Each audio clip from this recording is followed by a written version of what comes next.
जय श्री राम दोस्तों आजकल गणेश उत्सव चल रहा है तो मुझे गणेश जी पर एक छोटी सी कहानी सुनाने का मन हो रहा है। तो दोस्तों, आपको कहानी कैसी लगी मेरे चैनल को सब्सक्राइब करिए और कहानी पसंद आएगी तो कमेंट भी करिए और कुछ कमी लगती है तो भी कमेंट करिए।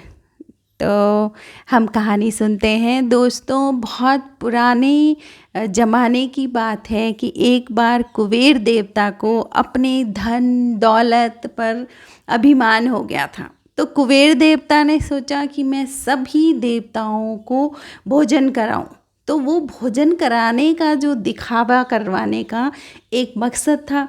तो कुबेर जी ने सभी देवताओं को भोजन के लिए आमंत्रण दिया और शिव जी और माता पार्वती जी को आमंत्रण देने के लिए कुबेर जी वहाँ गए।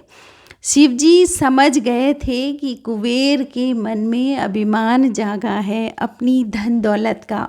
तो शिव जी ने कुबेर जी से कहा कि मेरा कोई बहुत महत्वपूर्ण कार्य है, इसलिए मैं और माता पार्वती नहीं आ पाएंगे, लेकिन आप गणेश जी को अपने साथ लेके जाएं।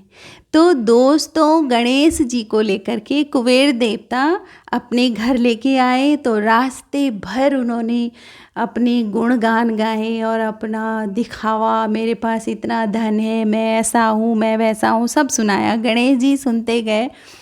फिर कुबेर देवता उनको अपने घर ले जा कर के उन्होंने सारा अपना खजाना दिखाया और मतलब वही अपने पे अभिमान करते हुए उन्होंने सब कुछ दिखाया। उसके बाद गणेश जी को खाने के लिए बिठाया।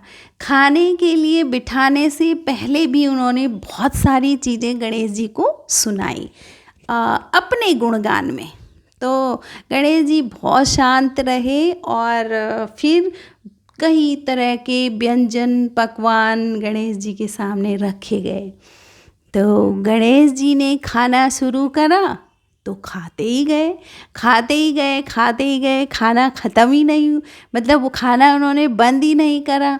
तो उसके बाद और खाना लाया गया, फिर वो खाया, फिर और लाया, फिर वो गणेश जी ने खाया। तो अंत में रसोई घर का पूरा खाना ख़त्म हो गया, कुबेर के पास कुछ बचा ही नहीं। तो गणेश जी ने कहा कि कुबेर जी मेरा खाना लाइए। और तो कुबेर जी बिल्कुल उनके आगे नतमस्तक हो गए और समझ गए कि मैंने जो किया था वो गलत किया था, मुझे अभिमान नहीं करना चाहिए था। तो उन्होंने, कुबेर देवता ने गणेश जी से माफ़ी मांगी।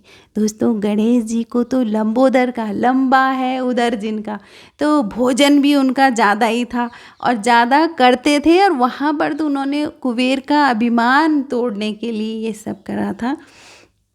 उसके बाद गणेश जी ने कुबेर देवता को माफ़ कर दिया और गणेश जी वापस आने लगे। तो जब गणेश जी अपनी सवारी चूहे पर बैठ कर के वापस आ रहे थे घर को, तो अचानक रास्ते में एक सांप आया और सांप को देखते ही जो चूहा था गणेश जी का वो उछल गया।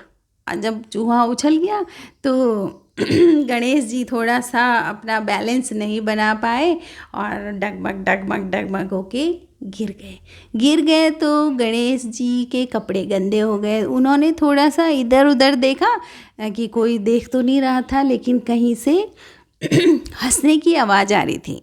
तो गणेश जी ने हंसने की आवाज़ से उन्होंने ऊपर की तरफ देखा तो चंद्रदेव उन पर हंस रहे थे।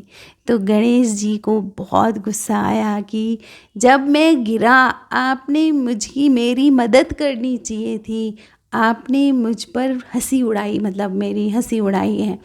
अगर आपको दिख रहा था कि मैं किसी परेशानी में हूँ तो आपको मेरी मदद के लिए आना चाहिए था, लेकिन आपने मेरी हंसी उड़ाई है, इसलिए मैं आपको श्राप देता हूँ।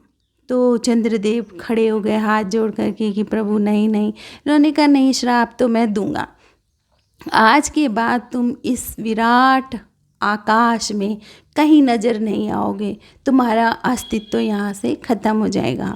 तो और इस तरह से जो चंद्रदेव थे वो बहुत दुखी हो गए। उन्होंने कहा क्या होगा।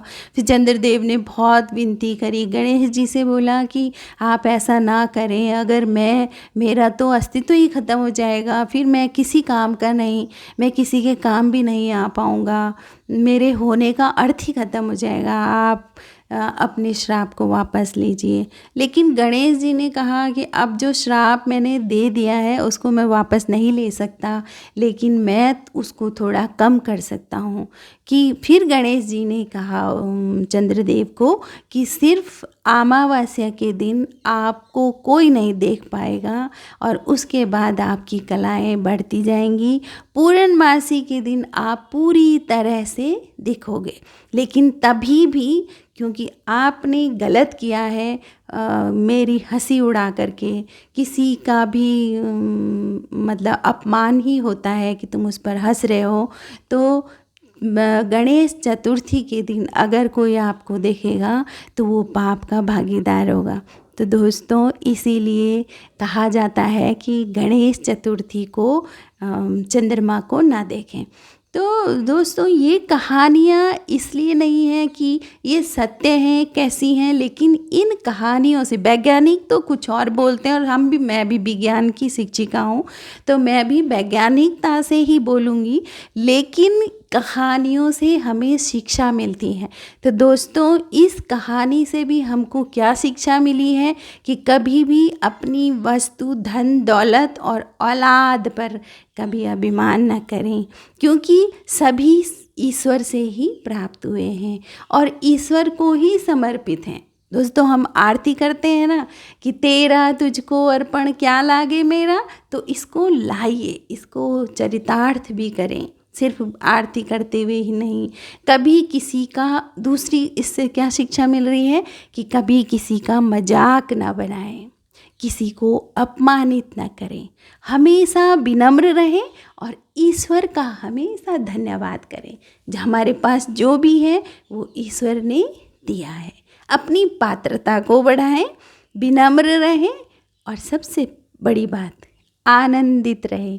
जितना है उसमें खुश रहें, ज़्यादा के लिए प्रयास करते रहें। Thank you for watching.